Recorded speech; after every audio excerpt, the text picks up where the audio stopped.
Bismillahirrahmanirrahim. Assalamualaikum warahmatullahi wabarakatuh.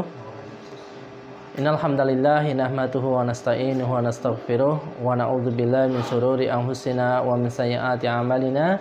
May yahdihillahu fala mudhillalah wa may yudhlil fala hadiyalah. Asyhadu an la ilaha illallah wa asyhadu anna Muhammadan abduhu wa rasuluhu la nabiyya wa la rasula ba'dah. Allahumma shalli ala Muhammad wa ala alihi wa sahbihi wa man tabi'ahum bi ihsani ila yaumiddin. Kaum muslim yang dirahmati oleh Allah, alhamdulillah, puji syukur hanya kehadirat Allah Subhanahu wa taala. Kita masih diberikan panjang usia, masih diberikan kesehatan, dan alhamdulillah diberikan iman dan Islam.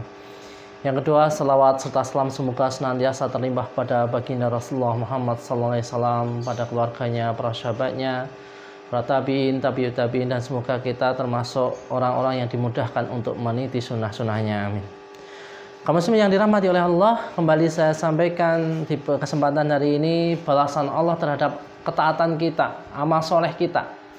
Kalau kesempatan yang lalu saya sampaikan balasan itu berwujud diberikan oleh Allah di dunia, di kesempatan hari ini saya sampaikan balasan Allah terhadap amal soleh kita yang diwujudkan di akhirat kelak.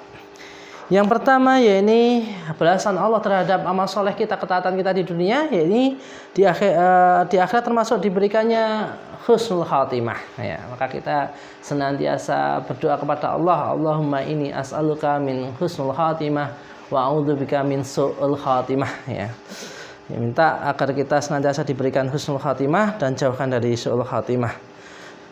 Kaum muslimin yang dirahmati oleh Allah, salah satu kenikmatan yang paling besar itu adalah ketika kita itu diberikan gerbang kematian itu dengan gerbang husnul khatimah. Karena itu adalah gerbang yang tidak akan terulang lagi. Ya. Seorang yang dia diberikan husnul khatimah, maka seorang itu sama halnya diberikan keselamatan di akhirat. Dan di akhirat itu karena apa? Karena Allah tampakkan seluruh kekuasaannya. Orang yang dia disiksa akan mendapatkan seburuk-buruk siksa, orang yang mendapatkan kenikmatan akan mendapatkan sebaik-baik kenikmatan. Ya. Sebagaimana sahabat Anas bin Malik berkata, Rasulullah SAW bersabda, jika Allah mengendaki kebaikan pada seorang hamba, Allah akan memperkerjakannya. Ada yang bertanya, bagaimana Allah akan memperkerjakannya?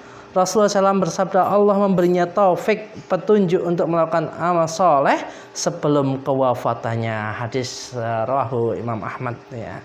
Yang kedua, yakni bentuknya adalah aman dari azab kubur. Ya. Jamaah yang dirahmati oleh Allah, termasuk balasan kita, amal kita di dunia itu akan mulai dibalas oleh Allah itu di azab kubur. Baik itu amal kebaikan ataupun untuk amal keburukan. Amal kebaikan, amal keburukan ada kita kenal azab kubur. Tapi ketika amal kebaikan pun akan dibalas oleh Allah Subhanahu wa taala mulai di alam barzah. Ya. Ada orang yang dikisahkan dalam hadis itu, orang yang rohnya itu orang yang soleh, maka akan dikembalikan di barzah itu. Dia dalam keadaan kuburnya lapang, ya, ditemani dengan amal solehnya, berwujud sebagaimana dirinya tapi lebih baik dari dirinya. Dan mereka akan berdoa kepada Allah ketika dibukakan pintu surga, ya Allah cepatkanlah hari kiamat, ya Allah cepatkanlah hari kiamat. Beda dengan orang yang matinya su'ul khatimah, akan berdoa, ya Allah tundalah hari kiamat, ya Allah tundalah hari kiamat. Yang ketiga, bentuk balasan Allah terhadap amal soleh kita di akhirat itu yakni mendapat nikmat jannah tertinggi. Kaum muslim yang dirahmati oleh Allah, Su'aib radhiyallahu anhu meriwayatkan bahwa Rasulullah SAW bersabda, apabila ahli-ahli jannah sudah memasuki jannah, Allah Ta'ala akan berfirman, sukakah kamu supaya aku menganugerahkan pada kamu dengan satu lagi rahmat yang khusus? Mereka akan mohon, tidaklah engkau telah menjadikan muka-muka kami bercahaya, tidaklah engkau masukkan kami ke dalam jannah dan menyelamatkan kami dari neraka, apalagi yang kami inginkan. Ya, Masya Allah, ketika menjadi penduduk jannah itu orang, bahkan dalam riwayat itu jelaskan ketika didatangkan seorang yang paling sengsara hidupnya di dunia, dia ada seorang muslim, ya, maka ketika dicelupkan sekali celupan di jannah, ditanya apakah kamu pernah sengsara? Wallahi demi Allah aku belum pernah merasakan kesengsaraan walaupun sedikit pun. Hilang ya sengsara yang selama di dunia itu. Beda dengan orang yang selama ini bermewah-mewah sampai lupa dengan Allah Subhanahu wa taala. Didatangkan di akhirat, sekali dicelupkan ke nar dan dia ditanya, "Apakah kamu pernah hidup enak?" ya. Maka mereka berkata, "Demi Allah, kami itu belum pernah merasakan kenikmatan walaupun sedikit." Masya Allah ya, susah-susah kita kaum muslimin, capek-capek kita beribadah di dunia ini, maka ternyata oleh Allah akan dibalas dengan peristirahatan tanpa batas.